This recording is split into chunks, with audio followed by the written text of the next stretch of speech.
We are back. Well, I'm back. I really haven't been anywhere, but this man is also back because the jumps game is upon us. Where have you been for 6 months, Joel Ross, and how are you? I'm very good. I've been sitting in the field, getting really fat, getting a year older, coming back, talking about Constitution Hill, talking about Unexpected Party, talking about Skelton, talking about... Do you know what? It's the same storylines, but it's just another year on. What about yourself? I mean, because you've been doing all this stuff where you get paid loads of money to run a line for 40 seconds and speaking to ignorant little flat jockeys. It's now the time of the proper sport. The edge hoppers are in, yes. Can we mention the C word or the F word? You can mention the C or the F word. You are both of those. I'd put more like you are definitely an FC. Cheltenham and Festival, of course, is what it all leads up to. And the road to Cheltenham will be back with you very soon as well. We're not quite done with the flat. We're obviously going to look at Ascot, Wetherby and Downroll this weekend. But you might have noticed somebody missing in the middle of us. And he is stateside. Where did it go wrong for you and me, Joel? Well, he's in what? Southern California, hanging out with Frankie Nattori, which he won't need to keep hold of his weight anymore, as he's now since retirement, as he and going off to... Is it amateur racing he's gone with? Or, Yeah. Or the other, yeah. So he'll be doing whatever he's doing to earn a few quid. That I'm sure the taxman will say 95% of that he owes. So, yeah, he's out in Southern California. We're sitting here... time of recording, Thursday evening. EastEnders have just finished. And the only bet I've had for the Breeders' Cup this year is for Bill Mott not to train a winner at 28-1. That's the only thing. Because I'll be watching it on tape later because I'm going out to go and see Katie Price and Kerry Katona live in Oldham for my missus' birthday on Saturday night. Just the connotations. I'm not going there. I am not going don't there. Go there. Don't go there. I'm not going there. Of all the places they could do, they went to Oldham. They were at Christmas Panto down here last year as well. We digress. I know one man who'd love to be with you tomorrow night, going to see Katie Price and Kerry Katona. It is our very own Frankie Foster. He can't be there. He's in Delmar for the Breeders' Cup, and here he is. Well, yeah, the jumps are definitely back because Joel is managing to talk about Kerry Katona in a preview. Yeah, missed you, Joel. Good to see you. I'm looking forward to listening to the pair of you go through the jumping card. Whilst I'm out here in Del Mar, I'm enjoying the California sunshine, and myself and Paul have gone through the Breeders' Cup races. You can actually catch our Friday preview, which includes turf and dirt races, on our YouTube channel separate to this show. And then of course we've previewed the classics, the turf, all the Saturday races, all the big races, which has a wealth of European challengers coming over this year. I'm sure there'll be a few European winners on the flight back home. So enjoy the show, guys. Good to see you. Looking forward to teaming back up for the jump season and our Road to Cheltenham show. But for now, I'm going to catch a tam. Gets all the good gigs, doesn't he, Joel? Yeah. Oh my God! It's also picked up the American trial as well. Yeah, where the surf meets the turf. Oh, they're full of it. They're full of it, aren't they? I mean, let's be honest. It's a lovely show to watch, but no one knows anything about racing. You bring them over here to old school Fakenham on a Monday or something like that. Wouldn't have a bleeding clue.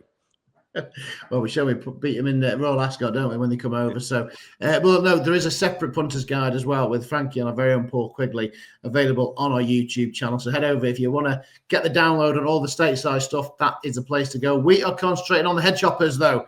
It is back, and Ascot is back with a bang. And let's have a look. Let's get stuck into it, Joel. The 130, only 5 go. Paul Nicholls versus Nicky Henderson. Interestingly, Nicky Henderson's horse used to be with Paul Nicholls. I'm sure Paul Nicholls would love to get the better of Don't Tell Sue in this. Gary and Josh Moore got a good record. They've got Lillian. And I'll tell you what, Ben Pauling's horses are going well, and he's got the jolly no questions asked. Yeah, I really like Ben Pauling, and I think Ben Jones is in a few rides out this season. I think he gets better and better. I really like Ben Jones as well. I look first of all at Don't Tell Sue and the switch from Nicholls to Hendo. Finished second first time out last season, cost 110 grand. I was doing some maths on this earlier on. They've only got 22 grand back, and you look at like they've 2 or 3 years training fees as well at 25 grand a year or whatever it was. It's not making a lot of money. I think it's owned by Gordon and Sue, SU, as in like Sooty Sweep and Sue. So they've gone, right, we need to get this money back now. I've told Sue. And I really thought, Hendo, first time out, it'll be a case of let's see what we've got, Nico. Just don't beat the horse up. But I really fancied Don't Tell Sue this time, and it's a tracker horse as well. That's my shot. What about you? Yeah, I like no questions asked, winning point to point, straight over fences. I thought he was interesting, pulling in good form. But so Gary Moore, he's won this a couple of times in recent seasons. And I thought he was the one, Lillian down the bottom, 4 years old, gets all the weight allowances, first over here, coming over from France. I think he went with Benatar a few years ago. I think Nasselin won this race as well. So former French recruits. So the 4-year-old getting allowances. I thought Lillian could be a shout. And obviously the Moors are very good at Ascot. Right, let's move on to the 205 then, shall we? Got loads of old favourites in here. Boot Hill, Load of Sud, Sainsbury, the Irish coming over. Is it too early, Joel, for Venetia Saturdays? Yes, I think it is. She had one winner so far, and she was on the television saying, if this horse doesn't win, then we've got an issue here.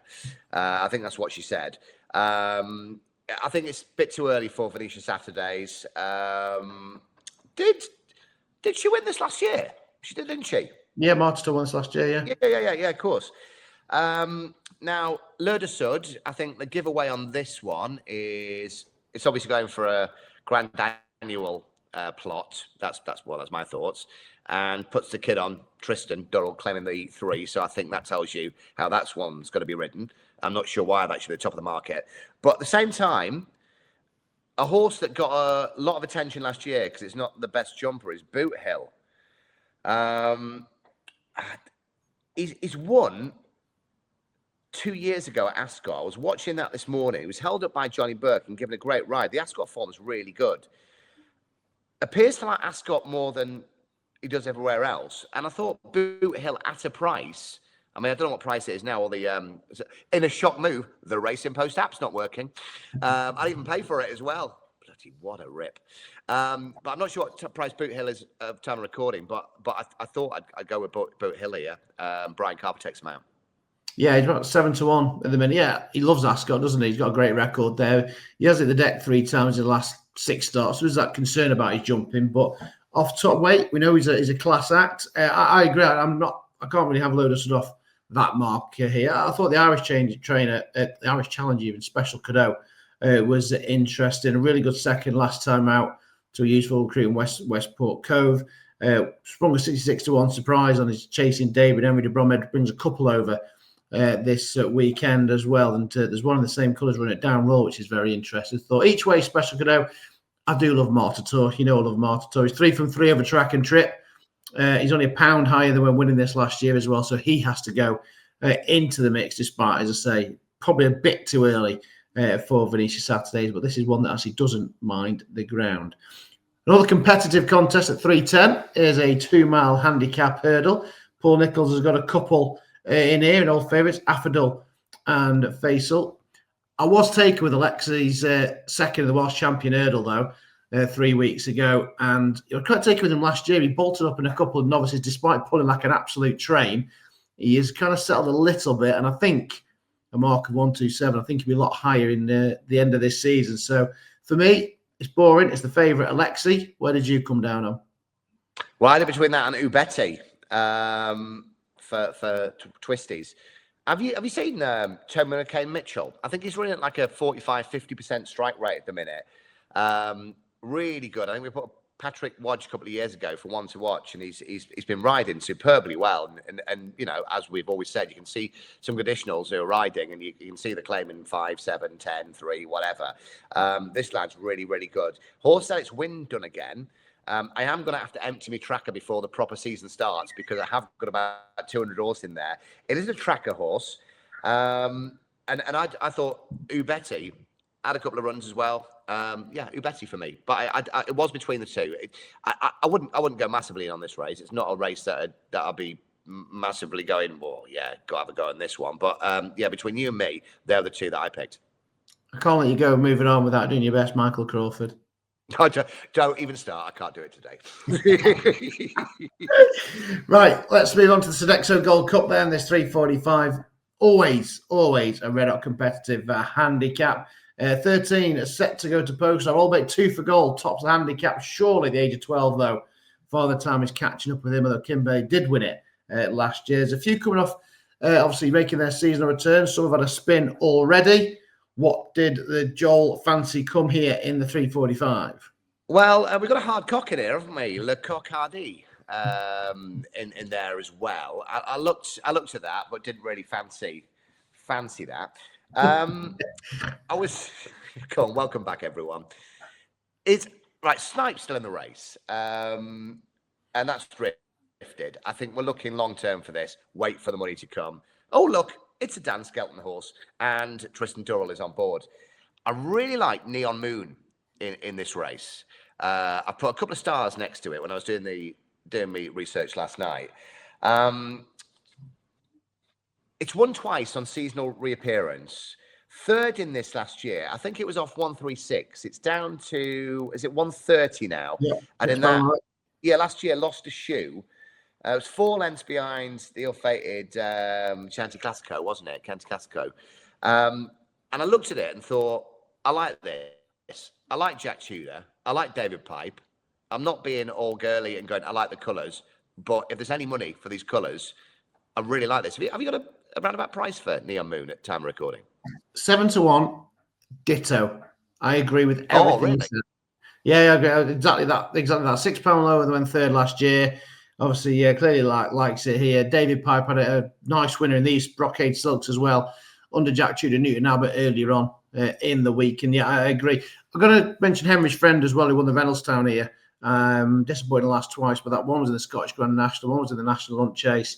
Back down to 3 miles. I mentioned Ben Porden and Ben Jones as well. I'd give Henry's friend a squeak at the top of the handicap, but he's got to give a stone to Neon Moon, and he was my pick as well. We agree. Hey, we got one. That'll get well beat then. Pulled up after 2. Guaranteed. Right, it's not just that. We've got the Charlie Hall Day at Weatherby as well. So let's have a look at their 115. You mentioned the Twisters a little bit earlier. Lightning Flash on a hat trick. Can you see anything denying him? No, I'll keep this really simple. Keep it really short. There's lots of racing this weekend. Lightning Flash, one of the best bets of the weekend. Interesting. Yeah, did it easy last twice. Yeah, are you agreeing at this or? Yeah. He's only up £5. Means there's a few that have got a bit to prove. He's clearly upwardly mobile. Only up £5 for that Chepstow win 3 weeks ago. Fitness on his side. Yep, I agree. Simple. Move on to the 150. There's only 3 to pick from here. Golden Ace? No. Now, it's one of those that I would look at and go, I ain't never betting this. I'm not having a bet in this. But you've got the champion hurdle winner in the race. But you've also got this horse that 2 years ago, we all sat on this show and gushed about. That was the next big thing. Dicer Enos. It was arguably the quickest horse in the race, yeah? 11-2, 6-1. I've got that fishing line out. And it's coming in like this. Normally I'd go, right, Golden Ace wins this, move on, thanks very much, right? And it was in the old days, it would be called a back to lay horse or a cash out bet, wouldn't it? Because I think Dice Enos will go from the front and you put your 20 quid on at 5s or 6s and halfway around you cash out and hopefully double your money. I wasn't going to invest in the race, but I'm going to have a tiny bit on Dice Enos. Might fall out the back of the telly, but given an easy lead. It's not the world's worst. It's not the world's worst shout. I can't have Katera. No, that's the line through Katera. 20 lengths in this 2 years ago. That was her only start at 2 mile in 3 years. She is a strong stayer, and she blundered a chance away in the West Yorkshire Hurdle in this meeting last year when coming to challenge. So, if they do go a crawl, which you'd imagine there won't be much pace on with just the 3 of them, I thought she might get outpaced. So then it becomes a match with a miscalc with her taking her out. And you're right, if you're in a match and you're on at 6-1, it isn't the world's worst. I mean, Golden Ace, this isn't her target, is it? No, it's not the target. There's much bigger ones ahead. You ain't going to Weatherby in October for this. And also, Dice Enos had a couple of spins on the flat as well, so will be fit. And I just thought it was a race that I had no interest in. I'd look the next day at the results and see, Golden Ace wins by 5 lengths, and yeah, brilliant. Thanks very much. Move on. But then you dig into it, and it might be a bad bet, but in a 3-runner race with a second favourite I don't like at all, it's a matchup, goes from the front. We know he's fit. 11-2, 6-1. I'm sorry. I'm being hooked in. No, I like it. I'm here for that. Okay. I'm here for that. I like it. All right. Let's move on then to the West Yorkshire Hurdle for the stayers. Similar sentiments, really. Strong leader starting off here. Does he just save his best for Aintree? I suppose don't do dissimilar at Weatherby, but obviously all roads lead to Aintree for him. So could there be a chance for Potter's Charm to step up? Did he just do too much last year? A strong leader obviously needs a left-handed flat track, as you know, as you've alluded to. Potter's Charm. It was the first one that I put a line through, so it goes and hacks up by 10 lengths. The 3 miles, really? I don't know. I was really strong on one here, and it's one of my least favourite stables. Take no chances for the Skeltons. Now, Harry's on here. Now, ran on the 11th of October at Chepstow. Harry Atkins, the other one who was on, has just been done for Unexpected Parties Ride. I hate it how they just go for these young conditionals. It's outrageous, isn't it? He's claiming the 7 there in that handicap off top weight, just played around out the back. What's the horse rated? 145? 4-5. Yeah, 145. Gets the £8 pull as well. No, I really like this. And look, they're going for big pots. They're going for prize money this year. I think Dan was really cheesed off that they didn't win the trainers title last year. You know, obviously Harry got his £500,000 or whatever it was, but I was really big on Take No Chance from a stable that I can never get right. But when Harry Skelton is on, and Harry Atkins has set it up beforehand, it's, you know, if we're open and honest and transparent, that's what I'm seeing. Okay, I like it. Skeletons on the West Yorkshire Hurdle.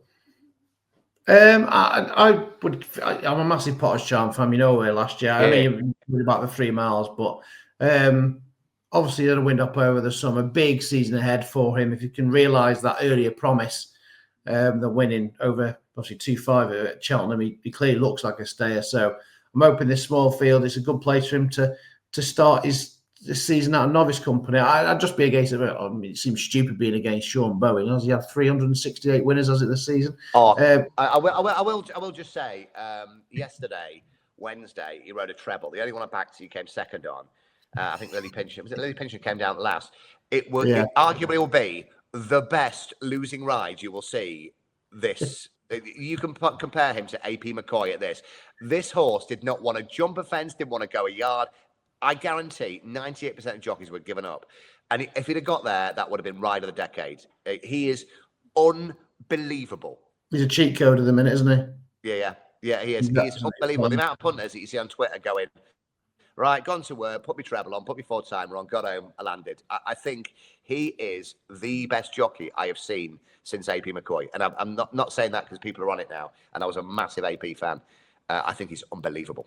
Yeah, his strength and his tactical. There's one who was a fake note. He just kicked off the bend and was under pressure and just flew back round. He's so strong. Love him. Yeah, he's worth a stone. He's worth at least £7. So yeah, it seems solid folly to take him on, but I'm just so strong leader is pigeonholing him as an Aintree horse. Right, move on to the Charlie Hall. You love the Skeletons in the West Yorkshire. Do you love them for Protectorate? No. I really don't. And I've mentioned before, any new viewers, Fergie lives up the road. Sir Alex Ferguson is a part owner of this. I've not seen him. And I always get worried when somebody gets to a certain age and you've not seen him for a few days. You've not seen him collecting his racing post in the corner shop. I've not seen him. Just the usual, hello, Sir Alex. Hello, son. Protectorate this weekend. Is he off? Sorry, can't hear you. Yeah. Does anybody know how much Hewitt cost? I've not heard that story. If we need Frankie on the TV the weekend. We need Frankie, don't we? He knows. Yeah, too right. Do you know what? I think Jello needs to run. I went for last year's winner here. Or was it last? Did Real Wacker win this last year? You got me. Yes. Good. Yes, it is. Yeah. Yeah. So it's at the prep over hurdles. And I think we're second to Chasing Fire of Ollie Murphy's. John Bowen. Yeah, surprisingly. I think you just look at that as well, and your Saturday punters are coming out in force now, and you're looking at the names that you've heard of, and you go Patrick Neville, Brian Hughes, former champion jockey, but you're looking at that, and I'm thinking that's why I'm getting a price of 7 or 8 to 1, the Real Whacker. And look, there's no other target this year for Real Whacker, is it? So no, at a value play with question marks about the rest. And Hewitt ran perfectly well the other day. Backed it the other day, just had it in a 3-timer, very short prices, and I was, pretty impressed. It's £100, but the Real Whacker to repeat from last year. I thought it was a really good value price. I thought it'd be about 4s, but 7, 8 to 1, something like that. Yeah, I was. So it's not a race I get heavily involved, even though it's a cracker. Yeah. I was just with Hewitt. That he's had that hurdles prep. He gets weight off the top 3 as well. Not sure Garlaw is good enough a protector at. Obviously, we know how good he is. He is absolutely excellent. Well, I think 3 miles does just stretch him a little bit. So, I just came down on Hewitt, but it'd be a token. It would be a token bet on him. Now, the 3:30 has been added to ITV. Did you look at this? Because I've only just realised it's now on ITV. No, I did look at it, and I had absolutely no interest in the race at all. But I've had 3 different messages, and you've got punter mates, and I'm not talking about insiders. I'm just talking about mates who love racing. Like we sit here and we do this, but we might as well be talking in the pub about it. We'd have more of an audience. But but I've had 3 separate messages this week about don't mind if I do. Alan King's horse. So I've had a little look into this, and what are we? It's 4s into 3s now. Time of recording. Is this the horse that burned a lot of fingers? When it was back massively, went off 2 to 1 on, or whatever it was. But 3 completely unrelated people have all said, "Here's your Saturday horse." And I looked through it, and I'm going like, "Look, go Dante. You're halving your price because there's Sean Bowen on there. Is he going to step up?" Pure Gold's in form, and then again, it's a race I wouldn't have a bet on, but 3 separate people don't mind if I do is your nap for the Saturday. So I'm like, okay, you're cleverer than I am. Have you had a little look through now? Everything you just said. If they'll be more clued up. You know what I mean? It's one of those where at this point I'll have the football on and watching Miyaka go down because West Ham are finally winning a game or something. You know what I mean? It'll be West Ham who lets me down, or All right, don't mind if I do then. From by proxy, shall we say? Yeah. Right. The last race, I do like one in here. Well, I'll let you go first, and that is the champion. If you like one, go for it. I want to hear it. Well, it's the champion chase at Down Royal. Yeah. So we know Gordon Elliott has an excellent record in, and he's got 3 in here. But I wanted to be against Envoy LN, who has obviously won this last year, won this in 2022. But this is the only real time at Down Royal that he does stay the 3-mile trip. He is renowned to be better over shorter. He's beaten 4 rivals, 3 rivals, and been second in a 5-horse race. Okay, there's 7 in here, and there's a rag. But why is the 11-year-old favourite and the 4 years younger Spillane's Tower, who nearly beat Factor File in last year's John Dirk? It was put in his place by Galloping Deschamps at Punchestown, but he did win at last year at the 24 Punchestown Festival. He's 7 years old. We know he'll be looking at all the big Group 1s, Grade 1s this year. All right, he might not be cherry ripe first time out, but I didn't understand why he was second favourite for this race. He's £1 better than Envoy LN, and he's yet 4 years younger. He's not had anywhere near as many chances to get to the rating that Envoy LN has had. Well, I was all over Spillane's Tower. So was I. And I said this to my mate in the pub on Tuesday. Ready for this? Won't run. That was it. Won't run. Don't think he'll go? No, that's the rumour. If you type in Splains Tower into Twitter, because I looked at that as well. I mean, look, you will just see it down the bottom of here.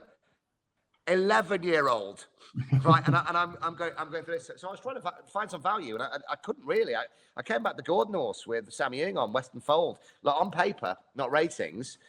Won the last 4 over the summer, so it's fit, and we know where the level is. But I was with you. Now, if the horse runs, do you need the rain? Are you waiting for the rain? Are they? Yeah. At what point do I get me money back if it's a non-runner? Like if I back it, would it have to be 9 a.m. whatever on Saturday morning? No, it's day of race now. Decks are in. So I can lump on Splains Tower now, and the horse doesn't run. I'll get money. Yeah. Okay, cool. That's cool then, because that was it. As soon as you, and if you type it, let's say you type it in Twitter, won't go. But I was all over Splains Tower as well, and for everything you said against an 11-year-old. So we're on the same thing here. We just need a horse, a jockey, and a trainer to turn up to the races, and then we're flying. We are printing the money. I mean, they're getting a bit of rain today. They've had a little bit tomorrow. Would it be enough? That is the question. Hopefully, because I just thought. I think hopefully it's when we start checking wind speeds and everything like this, and then you've got an issue. But no, Splains Tower, I was all over because en voilà. 11 years old. I mean, look, the down royal form for that horse is phenomenal, isn't it? I think it won every race in 1 second or whatever it was. But Splains Tower, oh my God, yeah, it's a shoveling it on, isn't it? Shoveling it on. If the heart, if it rains and if he runs, right? Give us your best bet and let's get out of here. Okay. Best bet this weekend. I'm going for 3:45 at Ascot, Neon Moon. Ooh, the one we agree with. Okay, Neon Moon then. And you gonna enjoy the Breeders' Cup? I'll watch it when I come back on Sunday with one eye, which seeing if Irad Ortiz can mess up every. Do you know what? He's like. I'll just stop you, right? He's like Soumillon, isn't he? I watched Soumillon on the flat racing in France. The Belgian dream. He is unbelievable. Oh, this lad's brilliant. Comes over here. He's absolute dog, isn't he? Irad Ortiz at Royal Ascot. What a joke! And you see him there. Oh, right. Sorry. Carry on. Well, right, their own backgrounds, yeah, in their own backyards. Right. Neon Moon is the best bet. Don't forget, as I said at the top of the show, Frankie Foster and Paul Quigley, our very own Paul Quigley, they have recorded their very own Punters Guide Breeders' Cup special. So head over to YouTube and have a look at that. We've just covered the National Hunt. Don't forget, please like, subscribe, and you'll get to be notified whenever there is a new episode. And the road to Cheltenham is imminent, coming, starting next week. So Joel will be with us for that, as well as a build-up to the C word and the F word. All starts next week. Neil Moon, the one for Joel. Wherever you're back in, the very best of luck. Enjoy the jumps and enjoy the Breeders' Cup.